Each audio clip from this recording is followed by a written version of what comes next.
మొదటి పత్రికలో 2వ అధ్యాయంలో 9వ వచనాన్ని ఒక్కసారి మనం జ్ఞాపకం చేసుకుందాం.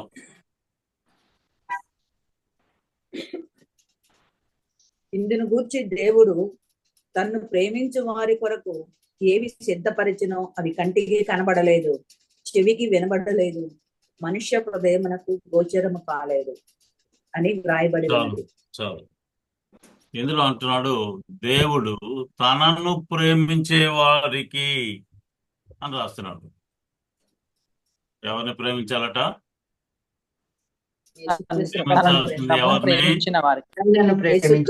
లోకములో అన్నిటినీ మనం ప్రేమిస్తాము, కానీ దేవుణ్ణి మాత్రం ప్రేమించే పరిస్థితి రాదు.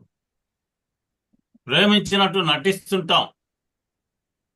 దేవుడు చూసినప్పుడు ఇతను నన్ను ప్రేమిస్తున్నాడా అనే ప్రశ్న కూడా వేసినట్లుగా మనకు కనిపిస్తా ఉంది. కొంతమంది భక్తుల్ని నీవు నన్ను ప్రేమిస్తున్నావా అని ప్రశ్న వేశాడు. మానవుని యొక్క హృదయంలో నుండి నిన్ను నేను నిజంగా ప్రేమిస్తున్నాను అనే మాట బయటకు వస్తుందా? ఆ హృదయపూర్వకంగా నీవు అనే మాట సక్రంగా ఉందా? ఆలోచన చేస్తున్నావా? అయ్యా, నేను నిన్ను ప్రేమిస్తున్నాను అనేటువంటి మాట పరిశుద్ధ గ్రంథకర్త ఎంతో చక్కగా రాస్తున్నాడు.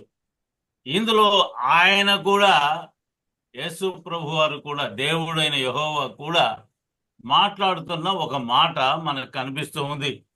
కీర్తనకారుడు రాస్తున్నాడు 91వ అధ్యాయంలో 14వ వచనములో, అతడు నన్ను ప్రేమించుచున్నాడు. దేవుడు ఏమంటున్నాడు? అతడు నన్ను ప్రేమించుచున్నాడు కనుక నేను అతనిని తప్పించెదను. దేవుడు తనను ప్రేమించు వారిని అని అక్కడ రాసి, తనను ప్రేమించేవాడు ఎవడో అక్కడ రాస్తున్నాడు. ఏంటట? అతడు నన్ను ప్రేమిస్తూ ఉన్నాడు కాబట్టి నేను అతన్ని తప్పిస్తాను. ఏ ఏ విషయాల్లో తప్పిస్తాడో కూడా ఆయన అందులో రాస్తున్నట్లుగా మనకు కనిపిస్తా ఉంది. ఎన్నో విషయాల్లో, బాధల్లో, ఇబ్బందుల్లో, కష్ట నష్టాల్లో అవన్నీ మనకి రాకుండా నిన్ను తప్పిస్తాడు. అవి ఉంటాయి, అక్కడే బాధలు ఉంటాయి, కష్టాలు ఉంటాయి, అన్నీ ఉంటాయి, గృహంలో ఉంటాయి, బయట ఉంటాయి. కానీ నిన్ను మాత్రం వాటిల్లోకి రాకుండా కాపాడే దేవుడు అనేది మనం తెలుసుకోవాలి. నేను అతనిని తప్పించదను. ఇంకా ఏమనుందండి? అతడు నా నామమును ఎరిగిన వాడు కనుక నేను అతనిని ఘనపరచెదను. అతడు ఆయన నామమును ఎరిగిన వాడు. మనకు తెలుసు ఆయన నామం ఎవరో, యేసుక్రీస్తుని ఎరిగినటువంటి వాడు. కాబట్టి నేను అతన్ని ఘనపరచెదను, సమాజంలో గొప్పవాడినిగా చేస్తాను అనేటువంటి మాట అందులో కనిపిస్తా ఉంది. సమాజంలో గొప్పవాడిగా ఉంటే మనం బ్రతికి ఉన్నంత కాలం చెప్పుకుంటారు. అందరిని తిట్టుకుంటా, ఇబ్బందులు పెట్టుకుంటా, కష్ట నష్టాలు పడేస్తా ఉంటే ఎవరని చెప్పుకుంటారా? ఘనపరిచినట్టు ఉంటుంది అది. నిన్నెవరో ఘనపరచరు అలా ఉంటే. ఇందులో అంటున్నాడు, నా నామమును ఎరిగిన వాడు. యేసుక్రీస్తు వారిని ఎరిగినటువంటి పరిస్థితేనా అనేది ఆలోచన చేసేవాడినా? పాట పాడు అంటే బ్రహ్మాండంగా పాడుతున్నావు, కానీ నీ నిజ జీవితంలో యేసుక్రీస్తు వారిని ఎంత వరకు తెలుసుకున్నావు? చెప్పటానికి మాత్రం బ్రహ్మాండంగా చెబుతాం, ఆచరణలో ఉందా? ఉంటుందా అసలు? ఆచరణలో దేవుని నామాన్ని మహింపరిచే విధంగా జీవితం ఉందా? ఉంటే మంచిదే, లేకపోతే పరిస్థితి ఏంటి? ఎన్ని కీర్తనలు పాడినా, ఎంత బైబిల్ చదివినా, ఎంతో గొప్పగా ప్రార్థనలు చేసినా ఏ ప్రయోజనము ఉండదు. ఏ ప్రయోజనము ఉంటుందా? ఉండనే ఉండదు. ఏ ప్రయోజనం ఉండదు. వస్తానే ఉంటాయి. ఆయన తప్పించే విధానం నీకు ఉండదు. తప్పించాలి అంటే నీవు తప్పుకోగలిగి ఉండాలి. తప్పుకోగలిగి ఉండాలి అంటే ఆయన నామమును ఎరిగి ఉండాలి. నామమును ఎరగటము అంటే యేసుక్రీస్తు నాకు తెలుసులే అంటాం కాదు. ఆయన మార్గంలో నడవగలిగిన స్థితి నీకు ఉండాలి. ఆ మార్గంలో ఏ ముళ్ళున్నా కూడా తొలగిపోతాయి. యోహాను గారికి గొప్ప పేరుంది, బాప్తిసం ఇచ్చే యోహాను గారికి. ఆయన ఎందుకు వచ్చాడంట భూమి మీదకి? యేసుక్రీస్తు వారి మార్గాన్ని సిద్ధపరచడానికి, సరళం సరళం చేసేదా. అంత గొప్పగా రాస్తున్నాడండి. సరళం చేయాలి. యేసుక్రీస్తు వారి మార్గం ఏదైతే ఉందో ఆ మార్గంలో అప్పుడు దాకా ముళ్ళు ఉన్నాయి, గుంటలు ఉన్నాయి, ఊబులు ఉన్నాయి, భయంకరమైనటువంటి పరిస్థితి ఉంది. అప్పటిదాకా యేసుక్రీస్తు వారు విషయం అసలు ఎవరికి తెలియదు కదా, అప్పటి నుంచే కదా బిగిన్ అయింది. కానీ దేవుడు అంటే శ్రద్ధ కలిగేట్టుగా చేశాడు ఆయన. దేవుని ఎరగని ప్రజలు, అప్పుడున్న ప్రజలు ఎవరు? ప్రధాన యాజకులు. యాజకుడు అంటే దేవుని నామాన్ని స్మరణ చేస్తా జనానికి అందరికి చెప్పే పరిస్థితులు, దేవుణ్ణి ప్రార్థన చేస్తూ పూజలు చేసేవాడు. వానికి కూడా తెలియదు దేవుడు అంటే. ఎందుకని? శాస్త్రం తెలియదు, ధర్మశాస్త్రం అంటే ఏంటో తెలియదు. లోకంలో ఎలా బ్రతకాలో దేవుడు చెబితే దాన్ని ఆచరించకుండా ఇష్టానుసార జీవితాలు జీవించారు వాళ్ళు. అసలేమి ఎరగరు వాళ్ళు. యోహాను గారు చెబుతుంటే అక్కడ పరిగెత్తుకుంటూ వచ్చారు. ఏదో చెబుతున్నాడు కొత్త వింత, కొత్తదైనటువంటి పరిస్థితి, పొదం పాండి అని పరిగెత్తుకుంటూ వచ్చారు. వాళ్ళ పని ఏంటి అంటే ఎవరైనా మంచి పనులు చేస్తే అందులో లోపాలు ఎత్తటం. మంచి పని అని ఎవరైనా సహాయం చేయటానికి వస్తే వాళ్ళ మీద లోపాలు చెబుతూ ఉంటారు. ఇదే వాళ్ళ పని, వాళ్ళ జీవితమే అది. దాని నుండి మార్పు ఎప్పుడు వస్తుంది? యేసుక్రీస్తు వారిని నమ్ముకుంటే, ఆ మార్గంలో నడిస్తే అది బయటికి కనపడతా ఉంటుంది. ఓ నిజమే, ఇతను నా సేవకుడు. దేవుడు చెబుతున్నాడు కదా, అతడు నన్ను ప్రేమిస్తున్నాడు. దేవుడు ఒప్పుకుంటున్నాడా? దానియేలుతో అంటున్నాడు, నీవు మొదట్లో ప్రార్థన చేసేటప్పటి నుంచే నేను నిన్ను చూస్తున్నాను. దానియేలుతో మాట్లాడలేదా దేవుడు? అసలు నిన్ను చూస్తే చాలా నాకు ఆనందం వస్తుంది. మనం చూస్తున్న దేవుడికి ఆనందం కలుగుతుంది. అసలు ఉదయం నుండి సాయంత్రం దాకా మనం ఏం చేస్తున్నామో ఆనందపడుతున్నాడా దేవుడు? సంతోషంగా ఉంటున్నాడా? ఏదో కాసేపు చేస్తున్నాడు మెలకుండా, మళ్ళీ లోకంలో బతుకుతున్నాడు వీడు. అది కావాలా ఇది కావాలా అంటున్నాడు. వాడి మీద ప్రేమిస్తున్నాడు, వీడిని ప్రేమిస్తున్నాడు, అనేక రకాలైనటువంటి వాళ్ళని లోకంలో ప్రేమిస్తున్నాడే తప్ప నన్ను ప్రేమిస్తున్నాను అని ఇదిగో ఈ జూమ్లోకి వచ్చినప్పుడు మాత్రమే చెబుతున్నాడు. తర్వాత ఏమి లేదు. మళ్ళీ వినటానికి వచ్చినప్పుడు రేపు పొద్దున మాత్రమే మళ్ళీ వచ్చి కూర్చుంటారు. చూసారా? ముళ్ళులాగా గుచ్చుకుంటుంది దేవుని యొక్క వాక్యము. ఈ మాటలు మానవునికి గుచ్చుకుపోతాయి హృదయంలో. కాబట్టి ఇది నన్ను గురించే చెప్పాడు అనే మాట తీసి పక్కన పడేయండి. మనల గురించే చెప్పబడుతుంది పరిశుద్ధ గ్రంథం. మనం ఆ విధంగా ఉంటే ఎలా? అదే కదా చెబుతున్నటువంటి మాట, అతడు నన్ను ప్రేమిస్తున్నాడు అనే మాట ఎంత గొప్పగా ఉంది. దేవుడు అంటున్నాడు తనను ప్రేమించే వాళ్ళు ఎంతమంది ఉన్నారు? మొట్టమొదట్లో ఒక ఆయన పట్టుకున్నాడు. సృష్టి యావత్తు సృష్టించాడు కదా, అందులో తన బిడ్డలందరినీ చాలా మందిని చూసుకున్నాడు. 6:5 చూశాడు. ఆదికాండంలో నరులు అందరిని పరిశీలన చేస్తేనట అందులో ఒక్కడే కనపడ్డాడంట, మంచోడు. ఎవరట? దేవుణ్ణి ప్రేమించేవాడు ఒక్క ఆయనే కనపడుతున్నాడు. ఎవరైనా? నోవాహు కనపడుతున్నాడు. నువ్వు ఒక్కడివే నాకు కనపడుతున్నావు. కాబట్టి సృష్టి యావత్తు నాశనం. అంటే కొన్ని కోట్ల జనాభాలో దేవుణ్ణి ప్రేమించే వాళ్ళు ఎంతమంది కనిపిస్తున్నారు అని దేవుడు చూసుకుంటే, లెక్క చూస్తే ఆ లెక్క లెక్కేసేదిగానే ఉందట. కానీ అబ్బా జనసమూహం ఇంతమంది ఉన్నారు, లెక్క పెట్టలేకపోతున్నాను, ఆకాశ నక్షత్రాలాగా ఉన్నారు అని దేవుడు అనుకోవట్లేదు. కారణం ఏదో ఒక దాంట్లో లోపం వస్తానే ఉంది నీలో. కారణం ఏంటి? నీ హృదయంలో ఎక్కడో చాకట చీకటి ఉంది. ఆ చీకటి దేవునికి కనపడతాం. ఆ వెలుగు ప్రసరించేటప్పుడు చీకటి కనిపిస్తానే ఉంది. వెలుగులో దేవుని యొక్క వెలుగు వచ్చేటప్పుడు చీకటి పారిపోతుంటది కదా, ఆ చీకటి ఏంటో దేవునికి తెలుస్తుంది ఆ వెలుగులో. పరిశీలన చేశారా? చీకటి పారిపోయింది అంటున్నారు కదా. ఆ వెళ్ళిపోయే చీకటి ఇప్పటిదాకా నీ హృదయంలో ఉంది కదా. ఆ చీకటి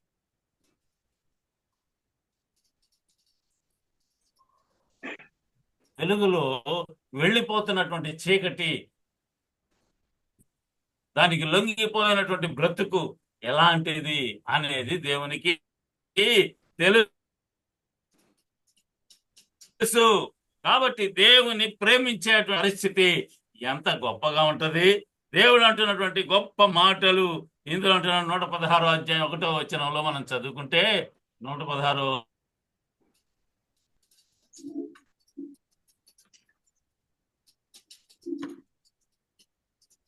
హల్లెలూయా.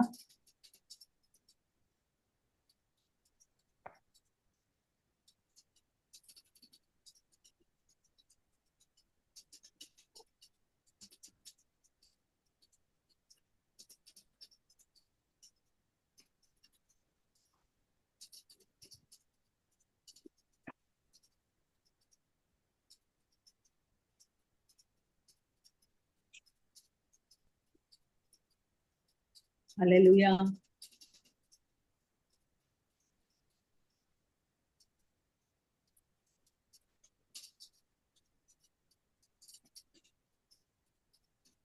అమ్మా ఎవరన్నా ఒక పాట హల్లెలూయా. పాడండి అమ్మా ఎవరన్నా ఒకరు.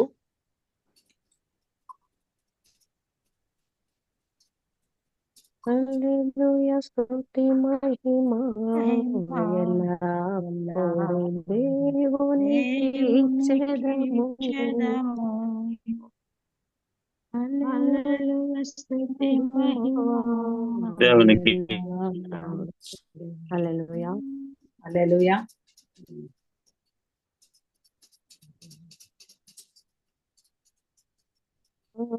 హల్లెలూయా. హల్లెలూయా. 116 అధ్యాయము 1వ వచనము. యెహోవా నా మొరను నా విన్నపమును ఆలకించి ఉన్నాడు కాగా నేను ఆయనను ప్రేమించుచున్నాను. ప్రేమిస్తున్నాను. ఎట్టబడితే అట్ట దేవుణ్ణి ప్రేమించలేని పరిస్థితి ఇక్కడ కనిపిస్తా ఉంది. నేను మొర పెడితే ఆయన వింటేనే నేను ఆయన ప్రేమిస్తాను. నా విన్నపాలు గనక ఆయన ఆలకిస్తేనే నేను ఆయనను ప్రేమిస్తాను అనే ఆలోచన మానవునికి కలుగుతుంది. యెహోవా నా మొరను నా విన్నపమును ఆలకించి ఉన్నాడు. ఆలకించకపోతే ఏం ప్రయోజనం లేదు. నేను 2 సార్లు ప్రార్థన చేసి మేల్కొని ఉంటాను, నాకేం కాలేదుగా, ఏంది ఉపయోగం ఆయన సేవించి అనే పరిస్థితి కూడా కనిపిస్తా ఉంది. ఇందులో అంటున్నటువంటి మాట, దేవుడు కోరుకునేది ఏంటి అసలు నీ దగ్గర నుంచి? మీకా గ్రంథకర్త అంటున్నాడు 6వ అధ్యాయంలో 8వ వచనాన్ని గనుక మనం పరిశీలన చేస్తే అందులో అంటున్నటువంటి ఒక చక్కని మాట రాస్తున్నాడు. ఏం రాస్తున్నాడు చూద్దాం. మీకా గ్రంథము 6వ అధ్యాయము 8వ వచనము. మనుష్యుడా ఏది ఉత్తమమో అది నీకు తెలియచేయబడి ఉన్నది. న్యాయముగా నడుచుకొనుటయు. ఏది ఉత్తమమో అది నీకు తెలియజేయబడతా ఉంది.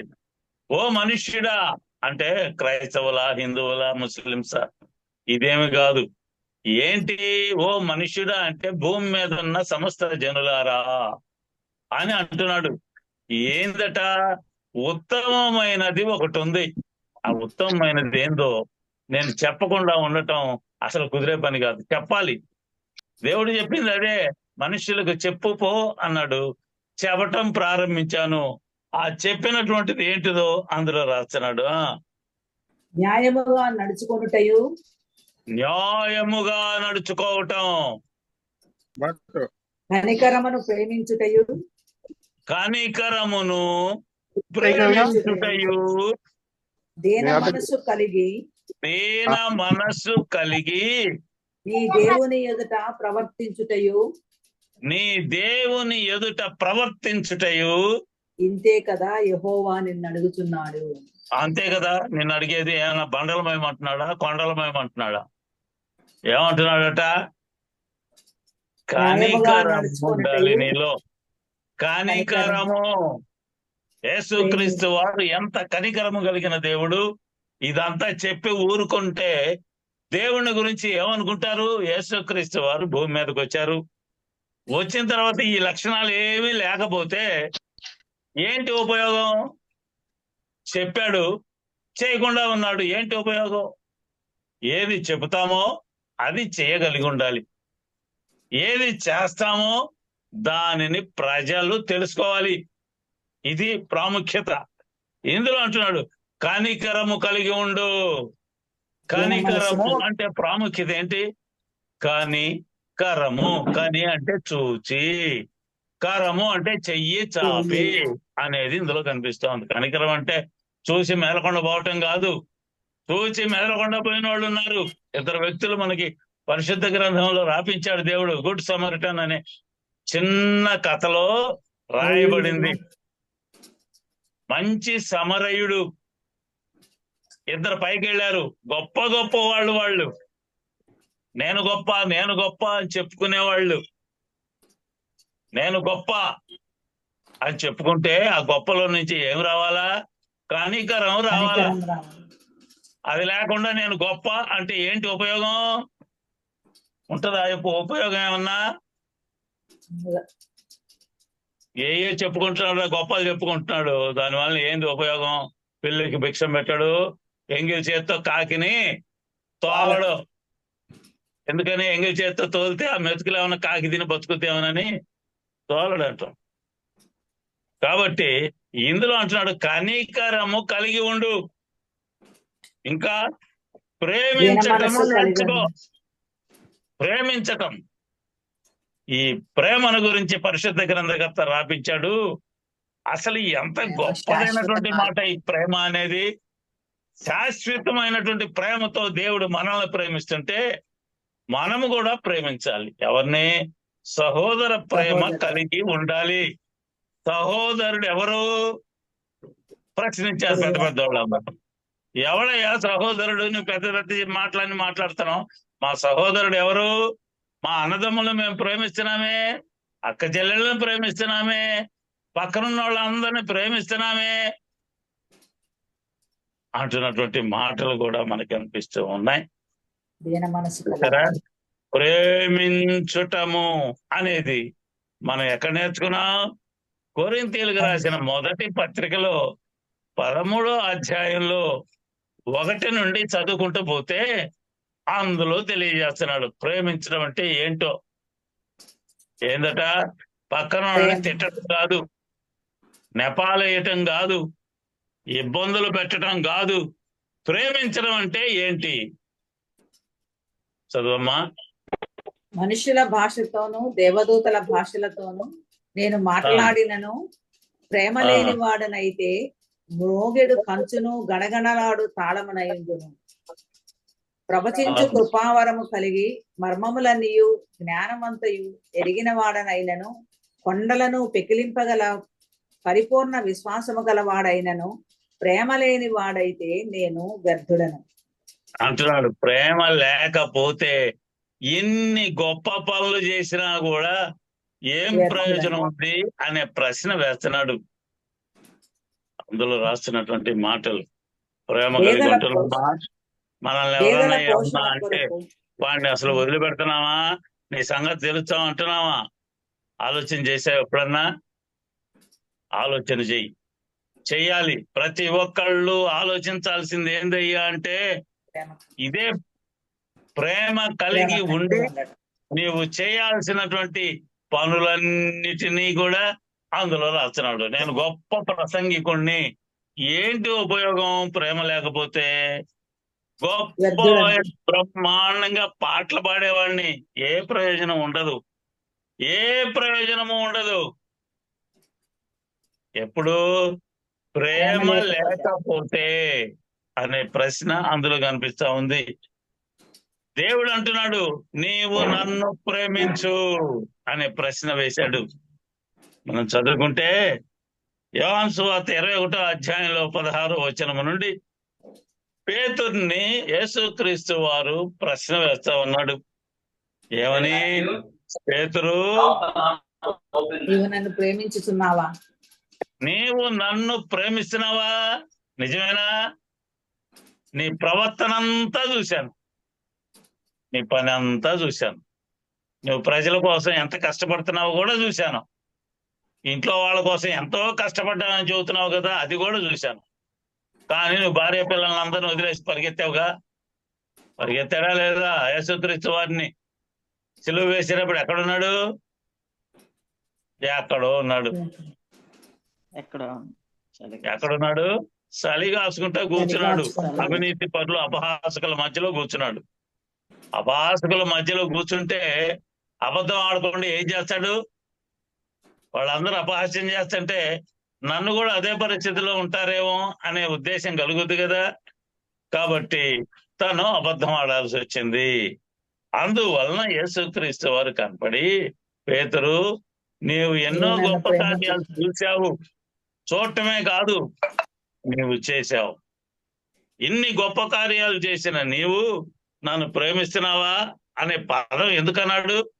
గొప్ప గొప్ప కార్యాలు జరిగినాయి కదా, ప్రేమిస్తేనే కదా జరగాలి అనుకుంటాం మనం. దేవుణ్ణి ప్రేమించాడు కాబట్టి గొప్ప కార్యాలు చేశాడు అని అంటే, దేవుడు అంటున్నాడు, నువ్వు నన్ను ఇంకా నిజంగానే ప్రేమిస్తున్నావా అని ప్రశ్న ఇంకా వచ్చింది. ఎన్ని గొప్ప కార్యాలు చేసినా, ఎన్ని పనులు చేసినా దేవుని దృష్టిలో ప్రేమించబడటము అనేది పేతురుని ప్రశ్న వేస్తే గాని బయటికి రాలా. నిన్ను ప్రశ్నించిన దేవుడు, నీవు నిజంగా దేవుడిని ప్రేమిస్తున్నావా? ప్రేమిస్తే ఎన్ని పరిస్థితులైనా ఎదుర్కోగలిగి ఉంటాము అనే మాట పరిశుద్ధ గ్రంథకర్త రాస్తా ఉన్నాడు.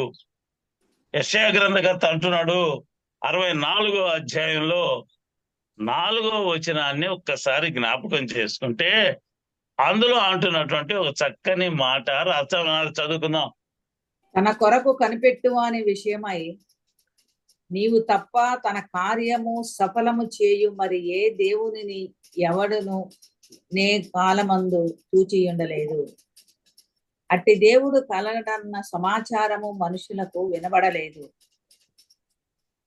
చూడండి, తన కొరకు కనిపెట్టు అని విషయమై నీవు తప్ప అంటున్నాడు. దేవుని కొరకు కనిపెట్టేటువంటి వాళ్ళు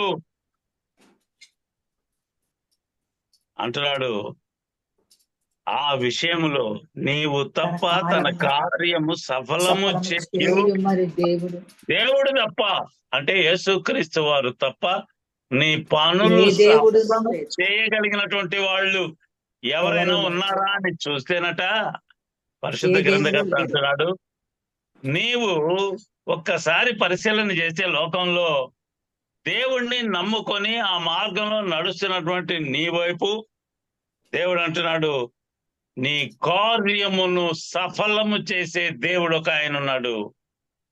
ఆయన తప్పితే లోకంలో ఎవడు కూడా లేదు. నీ కార్యము సఫలం చేసేవాడు లేడు. లేడు అంటున్నాడు ఇక్కడ. అట్టి దేవుడు కలడు అనేటువంటి సమాచారము మనుష్యులకు వినపడలేదు. వినపడలేదు. అసలు వినపడలేదండి ఇలాంటి సమాచారం. ఇంకొకరు ఎవరో సహాయం చేస్తారు దేవుడు అని అనేటువంటి సమాచారం కూడా వినలేదట ఈ మానవుడు. అట్టి సంగతి వారికి తెలిసి ఉండలేదు.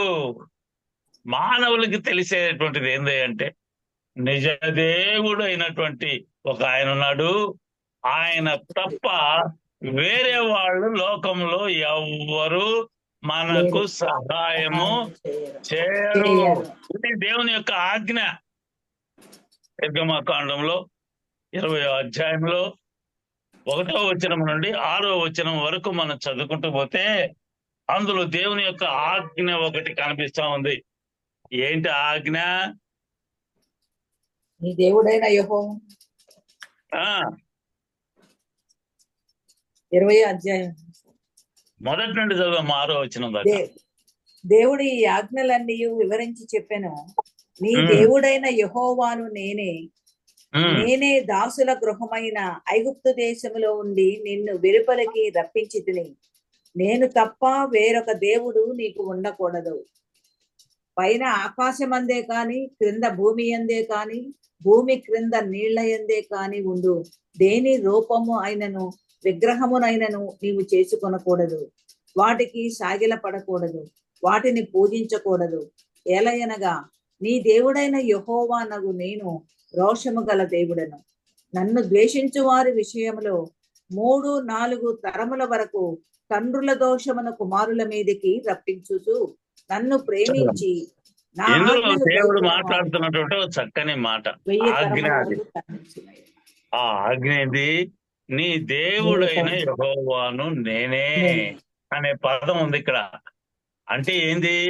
దేవుడు ఎవరు అనే ప్రశ్న ఇక్కడ వస్తే మానవునికి అది ఒక యెహోవాయే దేవుడు అని పాత నిబంధన కర్త రాపించాడు.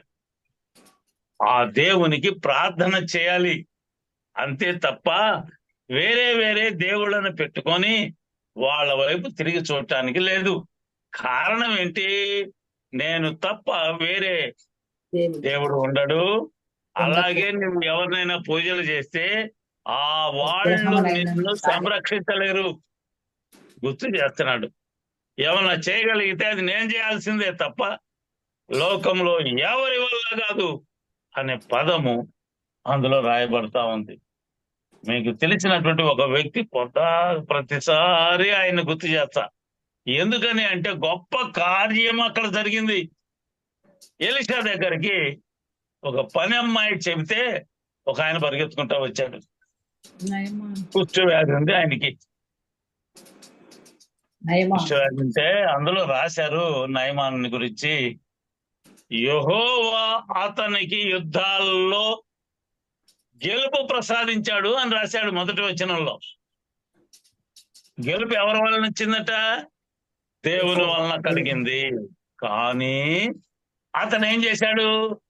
రాజుగారు గొప్ప విగ్రహం చేసి అక్కడ పూజలు చేస్తుంటే ఒక ప్లేట్ తీసుకొని పోయి పూలు వేస్తుంటే లేదంటే ఇంకేదన్నా వేస్తుంటే ఆ ప్లేట్ పట్టుకొని నిలబడుతుంటాడు. చూసారా? గెలుపు ఎవరి వలన వచ్చింది అతనికి? దేవుని వలన వచ్చింది. ఆ దేవుడు ఎవరు? యెహోవా వలన కలిగింది అని రాయబడతా ఉంది అందులో. కానీ ఏం జరిగింది? వెళ్ళటం మాత్రం అనేక రకాలైనటువంటి దేవుళ్ళ దగ్గరికి పోతున్నాడు. దేవుని యొక్క సహాయం పొందావు, కానీ ఇది నిజ దేవుడైన యెహోవా వలనే కలిగింది అనేది మాత్రం తెలుసుకోలేకపోయావు. అందువలన చెబుతున్నాడు, లోకములో నిన్ను రక్షిస్తాడు అనేటువంటి పేరు కలిగినటువంటి దేవుళ్ళు లోకంలో ఎవరు లేరు. ఒకే ఒక ఆయన ఉన్నాడు. ఆయనే చెప్పుకుంటున్నాడు, నిన్ను కాపాడేవాడిని నేనే అంట. నేను తప్ప వేరే దేవుడు నీకు ఉండకూడదయ్యా. చెవులు పెట్టుకుంటావు, ముక్కు పెట్టుకుంటావు, నోరు పెట్టుకుంటావు, ఏం ప్రయోజనం? అవి అక్కడే ఉంటాయి. నువ్వు పెడితే అది కింద పడుతుంది తప్పితే లోనకి పోతే. ఆలోచన చేస్తున్నావా సహోదరుడా, సహోదరి? ఆలోచన చెయ్యి. చివరికి ఎక్కడికి పోయాడు అతను? ఎలీషా దగ్గరికి పరిగెత్తాడు. అక్కడికి వచ్చాడు. నువ్వు వచ్చి ఇక్కడ ప్రార్థన చేస్తావు అనుకుంటే నువ్వేదో చెప్పావు, అక్కడ పోయి మునుగు అని. విధేయత ఎంత ప్రాముఖ్యమైందంటే, విధేయత అనేది విశ్వాసములో నుండి విధేయత వస్తుంది. నీలో విశ్వాసం ఎంతవరకు ఉంది? దేవుడిని నమ్ముతున్నావా? ప్రేమిస్తున్నావా? కాసేపేలే ప్రార్థన అనుకుంటున్నావా? బ్రహ్మాండంగా చేశారు ప్రార్థన. ఏంటి ఆ కాసేపేనా? తర్వాత నీ పరిస్థితి ఏంది? ఇతను స్వస్థపడ్డ తర్వాత తన ఊరికి వెళ్ళాడు కదా, జనానికి చెప్పకుండా ఉంటాడా? శరీరం కనపడకుండా ఉంటుందా? ఇప్పటిదాకా కుష్ఠరోగి అయినటువంటి అతని శరీరము ప్రజలు చూచినప్పుడు గొప్ప సాక్ష్యం అది. ఇప్పటిదాకా నేను అక్కడ పోయి నిలబడ్డాను. దేవుడు నన్ను స్వస్థపరిచిన దేవుడు, నిజమైన దేవుడు ఆయన. ప్రజలకు చెప్పడా? ఒక అధికారి చెబితే ప్రజలందరూ వింటారు. అధికారి తప్పు చేస్తే ప్రజలందరూ తప్పులు చేస్తారు. మనకు తెలుసు కదా, ఏలియా కాలంలో రాజు తప్పులు చేస్తా ఉంటే ప్రజలందరి మీదకి ఆ దోషం వచ్చేసింది. ఏంది ఆ దోషం? 3.5 సంవత్సరాలు ఆకాశము మూయబడ్డది.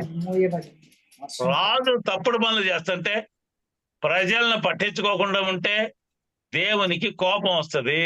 అంటే ఒక పరిపాలకుడు సక్రంగా లేకపోతే ప్రజల మీదకి ఆ శాపం వచ్చేస్తుంది. ఆ శాపం ఎంత తీవ్రంగా ఉంటది! 3.5 సంవత్సరాలు వర్షం లేకపోతే గడ్డి కూడా భూమి మీద ఉండదు. పశువులు చచ్చిపోతాయి, జంతువులు చచ్చిపోతాయి, మనుషులు తిండి లేక చచ్చిపోతారు. అందులో ఒక ఉదంతం కూడా ఉంది. ఒక స్త్రీ పొలాలు ఎదుర్కొంటా ఉంది. అక్కడికి వచ్చాడు ఈయన. ఏమమ్మా, నాకు ఒక అప్పం చేసి పెట్టు అంటే, ఏం చేయమంటావయ్యా, ఈ రోజుకే ఆహారం ఉంది, నేను నా పిల్లాడు తినేసి చచ్చిపోదాం అనుకుంటున్నాం. ఏమి ఆ కారణం నీకు రాదు. ఎందుకని? దైవ జనుడు నీ దగ్గరకు వచ్చాడు, దేవుని చేత పంపబడ్డాడు అనే పదం. అంటే నువ్వు కష్టాల్లో ఉన్నప్పుడు దేవుని యొక్క ఆదరణ నీకు వస్తది. కష్టం వచ్చినప్పుడు ప్రజలు ఎలుగెత్తి ప్రార్థనలు చేస్తారు, కాపాడయ్యా, కాపాడయ్యా, కాపాడయ్యా. కాపాడాలి అంటే దేవుడు నీ కళ్ళు చూడాలి కదా, చూస్తాడు. అదే చెబుతున్నాడు, నీవు దేవుని వైపు చూసినప్పుడు ఆయన నీ వైపు చూస్తాడు. కీర్తనకారుడు అంటున్నాడు 31వ అధ్యాయంలో 19వ వచనాన్ని ఒక్కసారి మనం జ్ఞాపకం చేసుకుంటే అందులో ఏమి రాశారో చూద్దాం. నీ యందు భయభక్తులు గల వారి నిమిత్తము నీవు దాచియుంచిన మేలు ఎంతో గొప్పది. నరుల ఎదుట నిన్ను ఆశ్రయించు వారి నిమిత్తము నీవు సిద్ధపరిచిన మేలు ఎంతో గొప్పది. ఇందులో 2 పదాలు కనిపిస్తున్నాయి. మేలులేవి ఎవరికి వస్తాయి ఆ మేలులు? దేవుని యందు భయభక్తులు కలిగి జీవించేటువంటి వారికి. భయభక్తులు కలిగి నువ్వు జీవిస్తున్నావా? ఎంతవరకు నీ భయము భక్తి? ఎంతవరకు అండి భయము భక్తి? యోబు గారి సంగతే తీసుకుందాం. యోబు గారు ఎల్లప్పుడూ ప్రార్థన చేసేవాడు, పిల్లల కోసం తప్పించిపోయేవాడు, సాయంత్రం పూటనే బలి అర్పించేవాడు. పక్కన భార్య ఉందా? ఉంది. యోబు గారు దేవుడా అంటే భార్య కూడా దేవుడా అన్నది. యోబు గారు ప్రార్థన చేస్తుంటే పక్కన కూర్చొని గొప్పగా ప్రార్థనలు చేసింది. చివరికి ఏమన్నది? నేను నీకు చాకరీ చేయలేకపోతున్నాను, నేను నీకు చేయలేకపోతున్నాను. దేవుణ్ణి ఏం చేయాలట?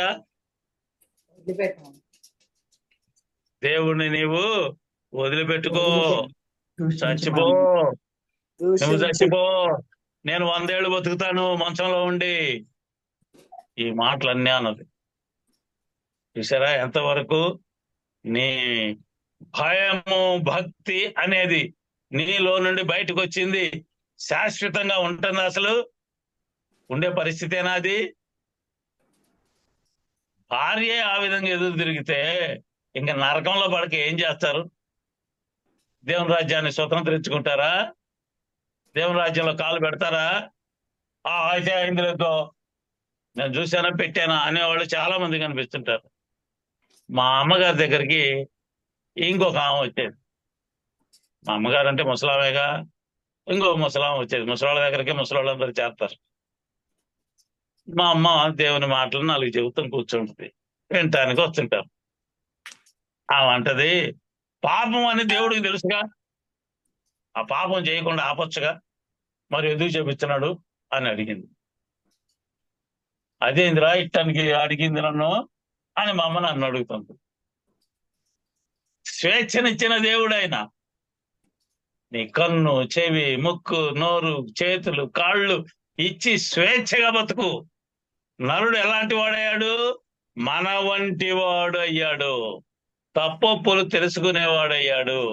తప్పేందో తెలుసు, మంచేందో తెలిసేటట్టుగా చేసేసాం.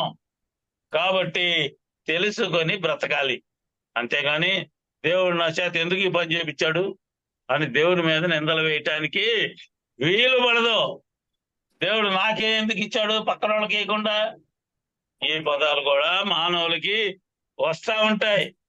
ఇందులో అంటున్నాడు, నీ యందు భయభక్తులు గల వారి కొరకు, కలిగినటువంటి వారి కొరకు నీవు దాచించిన మేలు దాచి ఎంతో ఉంచిన మేలుట. ఎంతో గొప్పది. దాచి ఉంచాడు ఒక మేలుని. దాచి ఉంచితే అది అవసరమైనప్పుడు మాత్రమే ఇస్తాడు.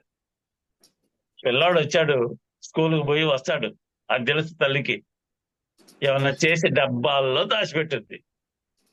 పిల్లాడు వచ్చాడు, రాగానే వాడు అడగందే చెప్పదు, వాడు అడుగుతాడు, అమ్మా ఏమైనా ఉంటే పెట్టు అంటాడు.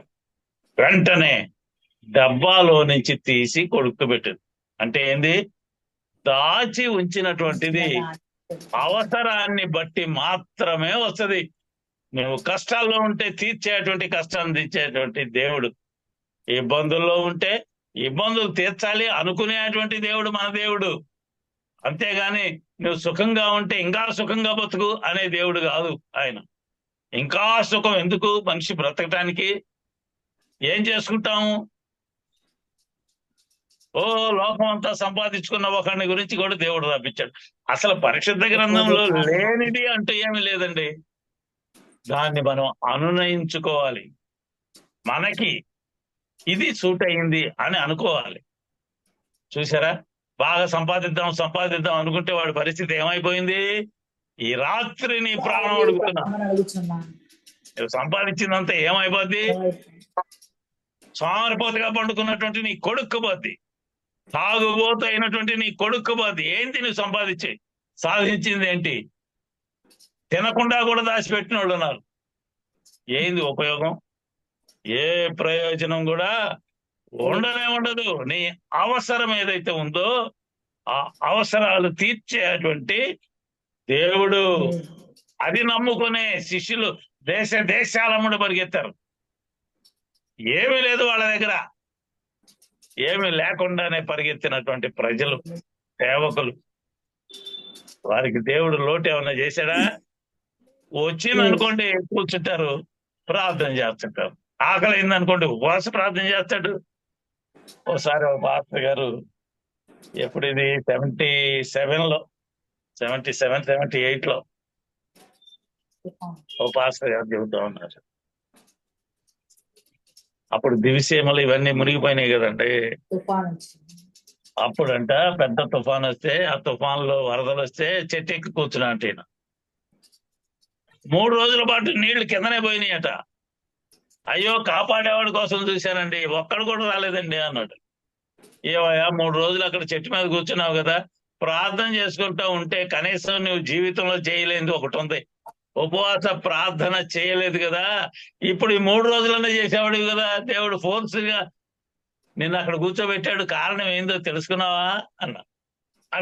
అసలు మర్చిపోయానండి. చూసారా, దేవుడు నిన్ను బలవంతంగా లాక్కొచ్చేటువంటి దేవుడు. ఆ బలవంతంలో దేవుడిని నమ్ముకోవటానికి ప్రయత్నం చేస్తున్నావా?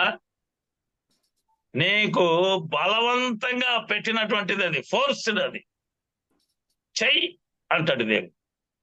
చెయ్యాలి. దాని నుండి తప్పించుకుంటే ప్రయోజనం ఏంటి? ఇంకా ఏ ప్రయోజనము ఉండదు. దేవుడు దాచి ఉంచినటువంటి మేలు అది. ఆ మేలు తనను ప్రేమించే వాళ్ళకే అని రాస్తున్నాడు ఇక్కడ. ప్రేమించేవాడు ఎవడు? దేవుణ్ణి. దేవుని యందు భయము భక్తి కలిగినటువంటి వాడు అని రాశాడు. ఇంకొక మాట కూడా అంటున్నాడు, నరుల ఎదుట నిన్ను ఆశ్రయించు వారి నిమిత్తము, నిన్ను ఆశ్రయించు వారి కొరకు నీవు సిద్ధపరిచినటువంటి మేలు రాస్తున్నాడు. నరుల ఎదుట నిన్ను ఆశ్రయించేవాళ్ళు ప్రజలందరి మధ్యలోకి వచ్చి సాక్ష్యం చెబుతారే, దేవుడు నాకు ఈ మేలు చేశాడు. సహోదరుడా, సహోదరి, నీవు కూడా మేలు పొందుకో అని సాక్ష్యం చెప్పటం. అలాంటి వాళ్ళు ఎవరు? సాక్ష్యం చెప్పేవాడు, వాక్యం చెప్పేవాడు, ఎదుటి వాడిని సరిదిద్దడానికి మాట్లాడేటువంటి వాడు. అలాంటి వారి నిమిత్తము దేవుడు సిద్ధపరిచినటువంటి మేలు. సిద్ధపరిచిన మేలు ఎంతో గొప్ప. సిద్ధపరచడం అంటే ఈ రోజుకి ఈ రోజు సిద్ధపరిచేది, ఏ రోజుకి ఆ రోజే. సిద్ధపరచడం అంటే ఈ రోజు ఆకలైతే ఈ రోజే పెట్టడం. ఈ రోజు ఆకలైతే 2 రోజుల తర్వాత పెడితే ఏంటి ఉపయోగం? అప్పటికి ఏమైపోద్ది? ఈ రోజు వండింది పాడైపోద్ది. కాబట్టి ఈ రోజే నీవు ఆ వండిన దాన్ని తినటానికి యోగ్యత సంపాదించుకోవాలి. దేవుడైతే సిద్ధం చేశాడు, ఇదిగో తిను. కానీ తినలేని జనం ఉన్నారు అక్కడ. నమ్ముకున్నావు, నీకు సాక్షిగా నిలబడ్డా, అందరికీ నీవు చేసిన గొప్ప మేలు చెప్పాను, సాక్షిగా నిలబడ్డానయ్యా. నువ్వు సిద్ధపరిచినటువంటి ఆహారం ఏది? సిద్ధపరిచాడు. నువ్వు భుజించడానికి నీలో ఏముంది? అర్హత ఉందా భుజించడానికి? లేదా? దేవుని యొక్క విందు ఒకటి సిద్ధం చేశాడు. సిద్ధం చేశాడా దేవుడు? ఒక యజమానుడు లేదంటే ఒక రాజు విందు సిద్ధపాటు చేస్తే పిలువబడినటువంటి వాళ్ళు కొంతమంది ఉన్నారు. నువ్వు నా రాజ్యానికి అర్హుడివి, రావయ్యా అని పిలిచాడు. పెద్ద చెప్పొచ్చావులేవయ్యా, నా కొడుకు, నా మనవళ్ళు, నా మనవరాళ్ళు, మా అమ్మ, మా నాన్న వీళ్ళందరినీ విడిచేసి ఇప్పుడే రమ్మంటే నేను ఎక్కడొస్తాను నీ రాజ్యం దగ్గరికి? ఇంకా చాలా ఉందిలే అనేవాళ్ళు చాలా మంది ఉన్నారు.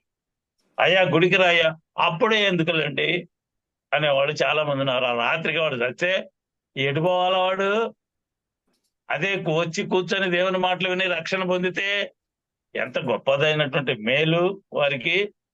ఇందులో అంటున్నాడు లూకాసు వార్తలో 14వ అధ్యాయంలో 18 నుండి 21 వచనాల వరకు, అలాగే మత్తయి సువార్త 22వ అధ్యాయంలోను మనకు రాయబడుతుంది 22వ వచనం నుండి 6వ వచనం వరకు.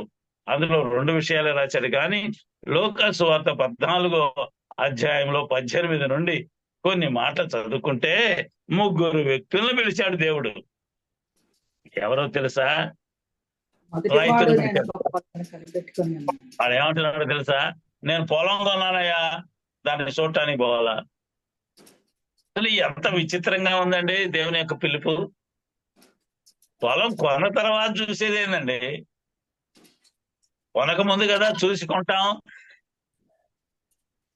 అది ముళ్ళున్నాయా, నీళ్ళు వస్తున్నాయా, బోరెచ్చి నీళ్లు పడుద్దా చూసుకోవాలి కదా. పంట పండేదేనా, చౌటి నేల, లేదంటే రకరకాల నేలలు ఉంటాయి. ఆ నేల కలిగిందా అది? నీ హృదయం ఎలా ఉంది? అయినా పిలుస్తున్నటువంటి దేవుడు. నీ పొలము, నీ హృదయము సిద్ధపాటుగా ఉన్నా లేకపోయినా దేవుడు పిలుస్తుంటే నీ వెళ్ళాలి కదా. వంక చెబుతున్నావా పోకుండా? ఏం వంక చెబుతున్నావు? నీ వంకలు దేవునికి తెలియదా? ఇదిగో నేను కొన్నాను పోయి చూడాలా. నీ పొలము దేవునికి తెలుసు, నీ హృదయము దేవునికి తెలుసు. మానవ హృదయ రహస్యములు ఎరిగినటువంటి దేవుడు ఆయన. అలాంటి దేవుని దగ్గర నీ వంక ఏమూల కబురు? నీ వంకలు చెబితే అది ఉంటదా, నిలబడుద్దా దేవుని ఎదుట? పొలం కొన్నా అంట. ఇంకొక ఆయన అంటున్నాడు ఎడ్లు కొన్నా అంట. 5 జతల ఎడ్లను కొని ఉన్నాను, వాటిని ఎడ్లుతాయి. ఎడ్లు కొనేటప్పుడు మీరు ఎప్పుడైనా చూసారా? మధ్యలో మధ్యవర్తి ఉంటాడు. ఆ మధ్యవర్తి ఏం చేస్తాడో తెలిసే, చెరువులో పెట్టి కొమ్ములు కానొచ్చేట్టుగా తల కానొచ్చేట్టుగా చేసి అమ్ముతాడు. ఒంటి మీద సుడులు చూస్తారు కొనుక్కునేవాడు. ఏ సుడి ఎక్కడుంటే అది మంచిది లెక్కలేస్తారు.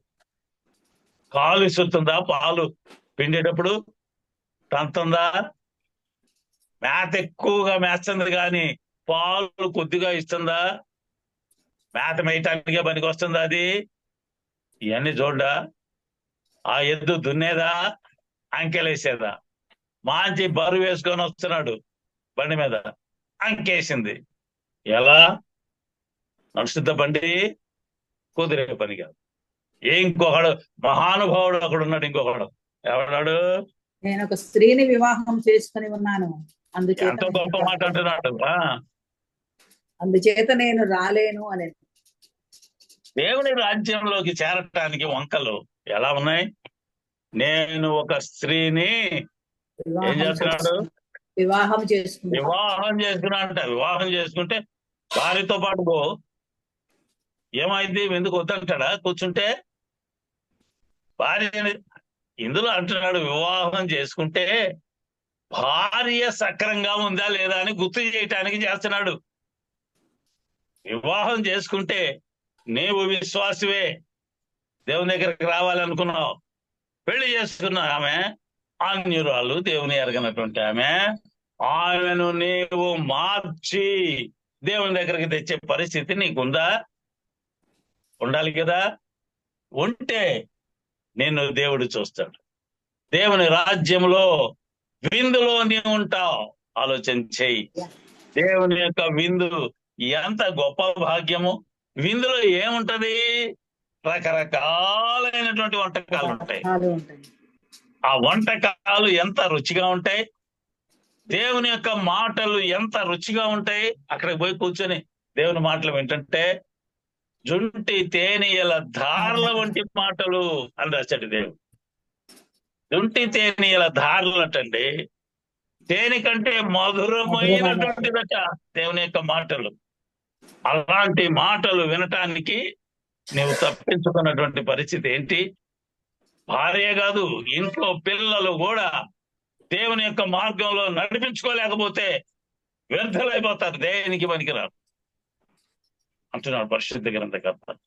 చిన్నప్పుడే దేవుని యొక్క మాటల ప్రకారంగా ఆ మార్గంలో నడిపించకపోతే వాడు పెద్దవాడైతే దేనికి పనికిరాడు, సోమరిపోతుగా ఉంటాడు.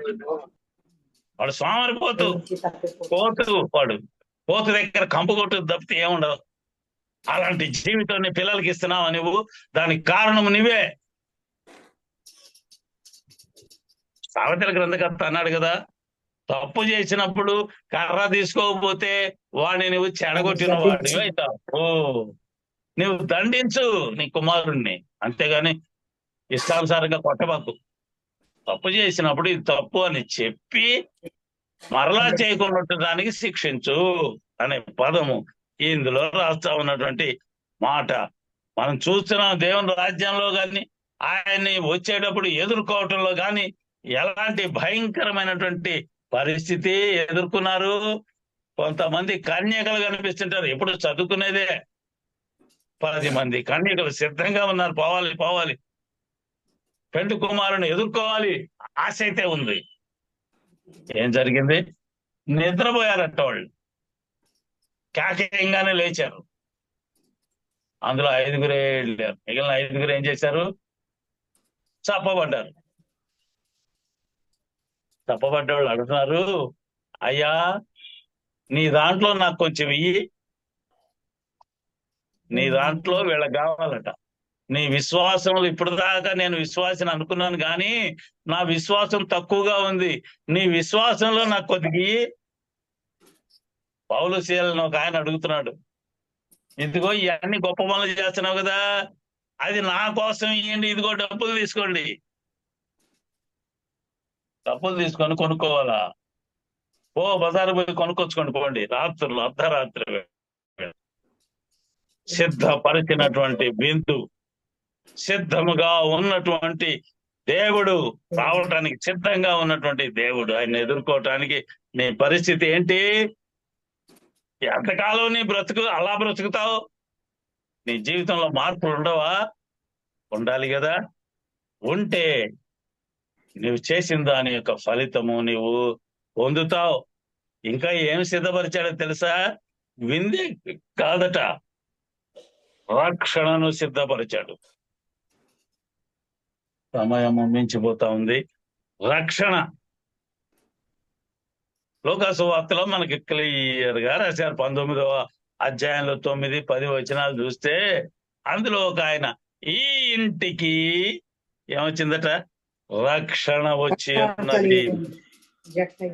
మనుష్య కుమారుడు భూమి మీదకి వచ్చిన విషయాన్ని అందులో రాపిస్తున్నాడు. ఈ ఇంటికి రక్షణ వచ్చింది. ఇంట్లో ఉన్నటువంటి వాళ్ళు ఎవరు, అక్కడికి వచ్చిన వాళ్ళు ఎవరు, పరిశీలన చేసావా? వచ్చినటువంటి ఆయన ఎవరు? తప్పులు చేస్తున్నటువంటి ఒక ఆయన. అన్ని తప్పులే చేశాడు మనసులో. అయ్యా నేను తప్పు చేశాను. ఎప్పుడైనా నేను పలానా పెట్టావా? నువ్వు ప్రజల దగ్గర మొరపెట్టావా? దేవుని దగ్గర కూర్చొని అవకాశం వచ్చింది, దేవుడు ఇచ్చాడు, కూర్చొని ప్రార్థన చేసావా? ఎప్పుడైనా ఆలోచన చేసావా? ఇక్కడ జక్కయ్య వచ్చాడు, ప్రార్థన చేస్తా ఉన్నాడు. అయ్యా నువ్వు నాకు కనపడయ్యా అని ఉంటాడు. చెట్టెక్కి ఊరికనే తొంగి తొంగి చూస్తే కుదరదు. పొట్టివాడు ప్రజల మధ్యలో ఉంటే ఎవరికైనా కనపడతాడా? కనపడ్డాడు. చెట్టు ఎక్కాడు అంటే అన్ని అవరోధాలని అధిగమించి పైకెక్కాడు. లోకంలో ఉన్న ఏ విషయమైనా నాకొద్దు అనుకున్నాడు. చెట్టు పైకి ఎక్కాడు అంటే చూసే వాళ్ళందరూ కూడా ఇప్పటిదాకా కింద చూసిన నిన్ను పైకి చూస్తున్నారు. ఏంది? రక్షణ పొందే భాగ్యము అలా దొరికింది ఆయనకి. ఏమంటున్నాడు యేసుక్రీస్తు వారు? అయ్యా ఇదిగో ఈ రోజే ఈ ఇంటికి రక్షణ కలిగింది. వచ్చింది ఎవరు అక్కడికి? జక్కయ్య ఒక్కడే వచ్చాడు. కానీ నీ ఇంటికి వచ్చింది ఈయనొక్కడే కాదట, తన భార్యకి రక్షణ వచ్చింది, బిడ్డలకు వచ్చింది, ఇంట్లో ఉన్న పని వాళ్ళకు కూడా రక్షణ వచ్చింది. అది అని చెప్పేది, ఈ ఇంటికి రక్షణ వచ్చింది.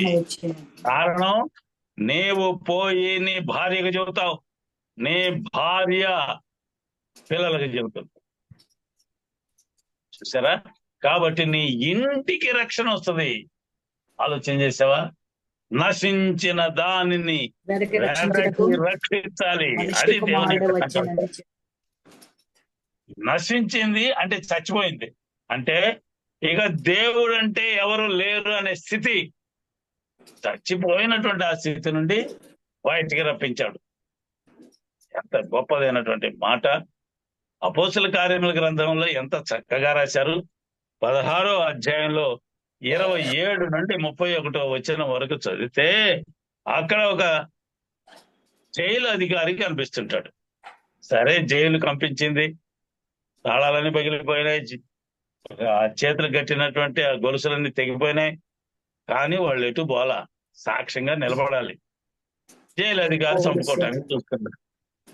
అయ్యా నువ్వేం చంపుకోవాల్సిన పని లేదు, పౌలు శీల అనబడినటువంటి వ్యక్తులు మేమంతా ఇక్కడే ఉన్నామయ్యా, నువ్వేం భయపడాల్సిన పని లేదు, రా అనగానే ఇదంతా చూచినటువంటి జైలు అధికారి, అంటే జక్కయ్యను చూసినటువంటి ప్రజలు అడుగుతారా? ఏమయ్యా ఆ సుంకపు గుత్తాదారుడుగా ఉన్న నీవు ఆ మెట్టు దగ్గర లేవే, ఆ ఆఫీస్ దగ్గర లేవే, ఏమైంది అంటే ఇవన్నీ నేను వదిలేసుకున్నాను. సాక్ష్యం చెప్పాడా? అలాగే ఇక్కడ సాక్ష్యం ఏంటో తెలుసా? జైలు వగేరా వగేరా తెగిపోయినాయి. సాక్ష్యం అక్కడ కనిపిస్తుంది. అయ్యా ఇవన్నీ చూశాను అంటున్నాడు. అయ్యలారా కేక, ఒక కేక బయటకు వస్తుంది. అయ్యలారా, నువ్వు ఎప్పుడైనా కేకేసావా? అయ్యా రక్షణ పొందాలని నేనున్నాను ఇక్కడ, రక్షించే దేవుడు నీవే అక్కడ ఉన్నావు, నేను రక్షించబడాలి, రక్షించబడవలసినటువంటి వాడిని, నేను రక్షించేవాడివి నీవు. కాబట్టి రక్షించబడాలి అంటే నేను ఏం చేయాలయ్యా? ఒక ప్రశ్న మానవునికి వస్తుందా? నీకు వస్తుందా రక్షించబడాలనే కోరిక? వస్తే అక్కడ ఒక మాట అంటున్నాడు. ఏమంటున్నాడు? ప్రభు అయిన యేసునందు విశ్వాసముంచుము, అప్పుడు నీవును నీ ఇంటి వారును రక్షణ. నీవును ఇంటిని వదిలిపెట్టలేదండి దేవుడు. ఎందుకని? నీవు ఒక్కడవే రక్షించబడితే, ఇంట్లో వాళ్ళు రక్షించబడకపోతే అన్ని కష్టాలు నీకు వస్తాయి. ప్రముఖమైనటువంటి భక్తులందరూ కూడా పారిపోయి ఇంట్లో నుంచి ప్రజాసేవలు అవన్నీ అనుకున్నారు, అవన్నీ విడిచిపెట్టి దేవుని సేవలోకి వచ్చారు. ప్రముఖులైనటువంటి భక్తులందరూ అదే చేసింది. ఇల్లు వదిలిపెట్టారు, వాకులు వదిలారు, పిల్లలను వదిలారు, భార్యను వదిలారు, అన్ని వదిలేశారు. సంచి పట్టుకొని బజార్లో అమ్ముడు తిరిగారు. చూసారా ఎంత గొప్పదైనటువంటి సేవ అక్కడ. నీవును ఎందులో ఇంటి వారును రాస్తున్నాడు, రక్షణ పొందుదురని. నీ నీ ఇంటి ఇంటి వారును వారు రక్షణ పొందుతారు. రక్షణ ఇప్పుడు యేసు ఆయన ఎందు క్రీస్తు విశ్వాసం నందు వచ్చినప్పుడు విశ్వాసం ఉంచు, నమ్మకం ఉంచు. నమ్మితే చాలు, రక్షించటానికి సిద్ధముగా ఉన్నటువంటి దేవుడు మన దేవుడు అనేది మనం అందరం కూడా తెలుసుకోవాలి. సమయం మించిపోయింది కాబట్టి ప్రస్తుతానికి ఇంతవరకే దేవుని యొక్క మాటలు. దేవుడి కొద్ది మాటలను మనం వెనికిడిలో దీవించుగాక. ఆమేన్. ఆమేన్.